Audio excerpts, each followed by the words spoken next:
અમદાવાદના સરદારનગરમાં થયેલ લૂંટ વિથ મર્ડરના ગુનાનો પોલીસે ભેદ ઉકેલી 2 આરોપીઓને ઝડપી લીધા।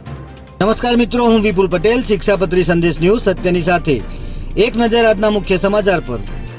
અમદાવાદના સરદારનગરમાં થયેલ લૂંટ વિથ મર્ડરના ગુનાનો પોલીસે ભેદ ઉકેલી 2 આરોપીઓને ઝડપી લીધા છે।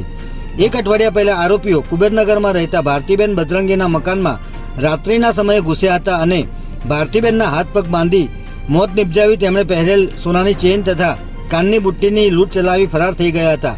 આ ઘટનામાં તસ્કરોના ક્રૂરતા એટલી હતી કે હત્યા કર્યા બાદ પણ તેઓએ લગભગ 1 કલાક સુધી ઘરમાં રહ્યા હતા અને ઘરની તિજોરી તોડીને અંદર રહેલા સોનાના દાગીના અને રોકડ રકમની લૂંટ કરી હતી।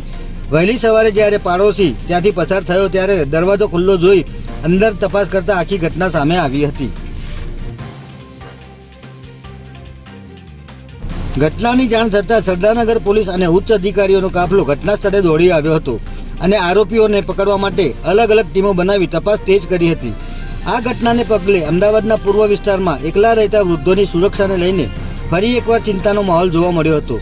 ત્યારે પોલીસે આસપાસના સીસીટીવી ફૂટેજ તથા શંકાસ્પદ મોબાઈલ નંબરમાં માહિતીનું એનાલિસિસ કરી સલમાન ઉર્ફે લલ્લા સૈયદ અને મોનસિંહ સિકરવાર નામના આરોપીઓને ઝડપી લીધા હતા। આ વૃદ્ધ મહિલાની નજીક રહેતા એક યુવકે આરોપીઓને લૂંટ કરવાની ટીપ આપી હોવાનું જાણવા મળી રહ્યું છે। જય હિન્દ, જય ભારત।